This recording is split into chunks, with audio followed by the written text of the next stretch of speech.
is Brynne, Emma, and Mycala. Today we will be discussing the case of Mr. Whitaker and futile treatments. We will be arguing that Dr. Smith, Mr. Whitaker's overseeing physician, can and should refuse to perform the unnecessary futile treatments requested by the patient's family.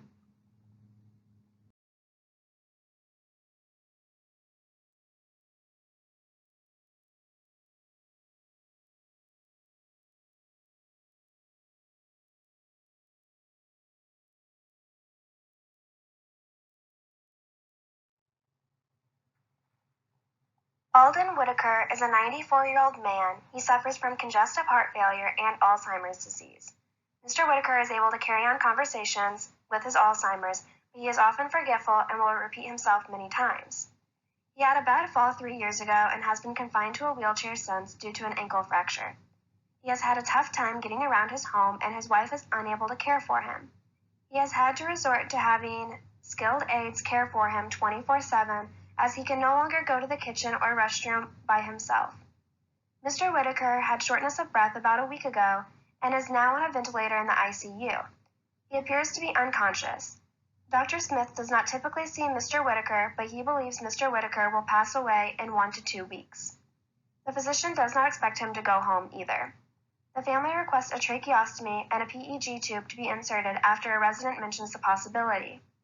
With these further treatments, Dr. Smith believes Mr. Whitaker will still pass away in a few weeks.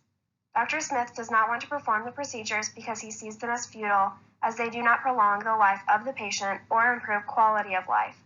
Dr. Smith wishes to only continue palliative care measures, and we will argue that Dr. Smith should not perform these futile treatments.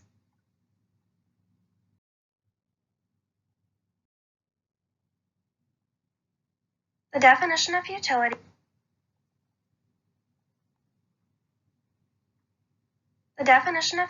can vary from person to person. The University of Washington School of Medicine gives a good definition when we are considering quality of life. This definition says that futility refers to interventions that are unlikely to produce any significant benefit to the patient. In this case, with Mr. Whitaker, the requested procedure, the tracheostomy and the PEG tube, are not expected to provide Mr. Whitaker with any significant benefits. Dr. Smith said with or without the more extreme and invasive measures, he will pass in a few days. He also will likely not return home, even if the PEG tube and tracheostomy are performed. If Dr. Smith were to perform the tracheostomy and PEG tube insertion, Mr. Whitaker's life would not be prolonged. Even if his life was prolonged by a few days or a week, his condition would not become any better. With his other diagnoses of congestive heart failure and Alzheimer's, Mr. Whitaker's odds are not in his or his family's favor. It does not seem that there were any end-of-life discussions between Mr. Whitaker and his family. Due to this, we should look at patient benefit and outcomes. We believe Mr. Whitaker is currently unconscious, and the use of these procedures will likely not reverse that. If Mr. Whitaker were to live a while longer, he would need much more care than skilled nursing aides could provide in his home, and he likely will not be able to return to his home. There are not many benefits for Mr. Whitaker. His family would be subjecting him to painful treatments, and his quality of life would not be increasing. Mr. Whitaker would remain bedridden with multiple tubes and IVs connected to him. These treatments are futile because they are not providing Mr. Whitaker with any benefits. His quality of life is important to Dr. Smith, and Dr. Smith should not have to perform procedures that could make Mr. Whitaker's quality of life worse.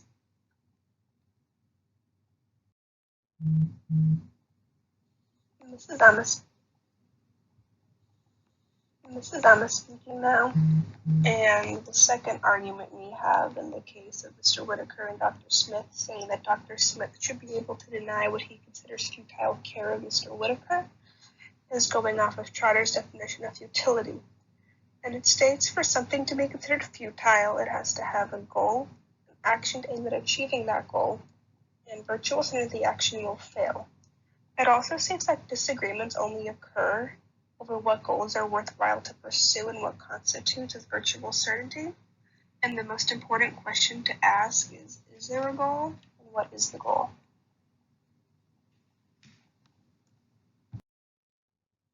So the most important thing when determining futility is the goal. And in this case, the goal was different depending on which party you're looking at.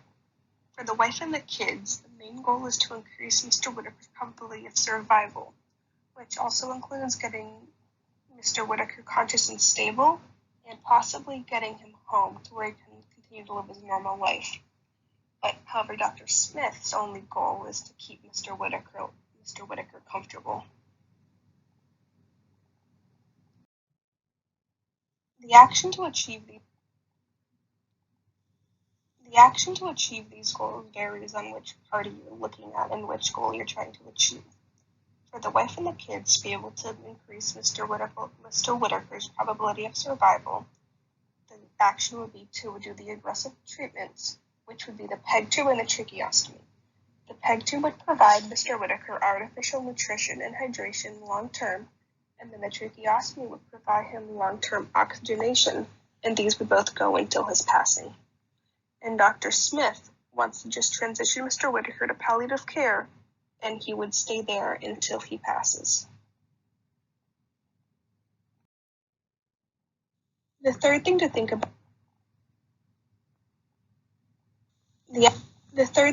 about when going off of Trotter's definition of futility is there almost absolute certainty that the action will fail? For the wife and kids, the PEG tube and trach will give Mr. Whitaker a few weeks to live. Now, this may not be any extra time. We might have only lived a few weeks without it, so it's unknown if he'll have any extra time, but he's still going to die regardless within a few weeks. It's also unknown how Mr. Whitaker will react, and if he will regain his consciousness, or if he'll be more aware than he is currently. With Dr. Smith going to palliative care, Mr. Whitaker still only has weeks to live, and it's also unknown if he will regain consciousness or if his state will ever improve. So what does all this mean? In this case, the goal is unachievable. There is no treatment or procedure that will extend Mr. Whitaker's life, and regardless of anything the doctors may do, Mr. Whitaker will still die in the next couple of weeks and likely won't regain consciousness, meaning that whether you were to go with the aggressive treatments or the palliative care, he will die regardless within the same time frame. The only downside to doing the treatments, however, is it opens him up to the risk of secondary infection that could shorten his life even more. With the palliative care, he'll be comfortable and all of his needs will be met. So they're kind of even in that matter. So because of all of these facts, the treatment should be considered futile because it's not going to extend his life at all. It's not going to have any benefits, and it's not really going to do anything for anybody, including Mr. Whitaker.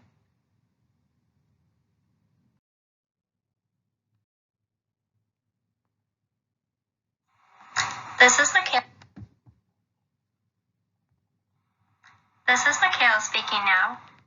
One argument that is for the continuation of futile treatment is following the family's wish to continue treatment.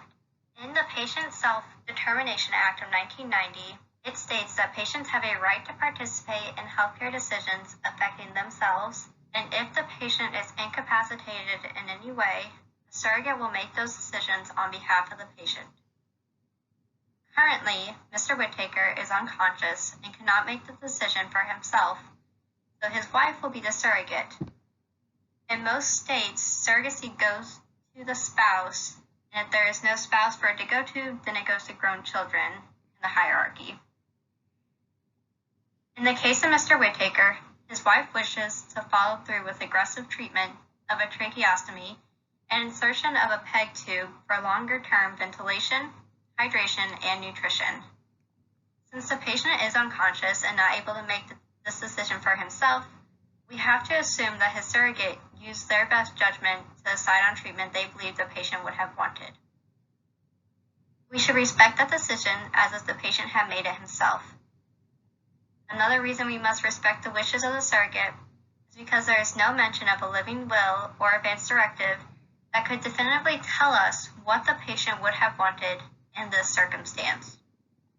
We have to again trust that the family knows what the patient values in life and what they would have wanted in end-of-life care.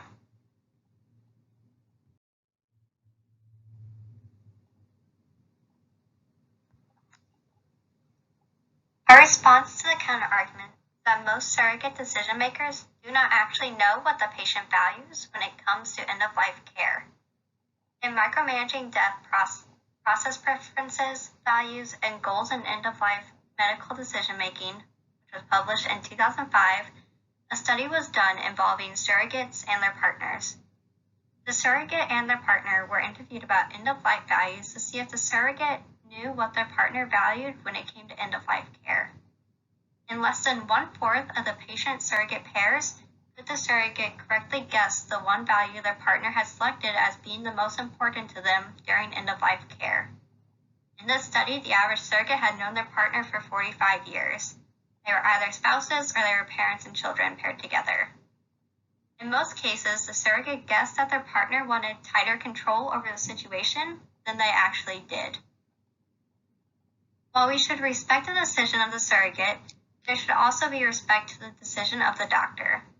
In this case, Dr. Smith does not feel comfortable performing the procedures because he believes this care is futile. Yet the family would like to continue the treatment because they believe it is the best course of action for Mr. Whittaker in order to achieve their goals that were set. There should be a shared decision-making process between the doctors and the patients or their surrogates. In most cases, there's information that the doctor knows that the surrogate might not know the medical side of the situation. In this case, the doctor knows that whether they do the procedure or not, he's not going to live much longer. And on the other side, the surrogate may also know information about the patient's values that the doctor may not know about. This should be a process that the doctor and surrogate go through together to figure out the best course of action for the patient. And while we should respect the decision of the family alone, we need to make sure they have all the information from the doctor and understand what he thinks about the case.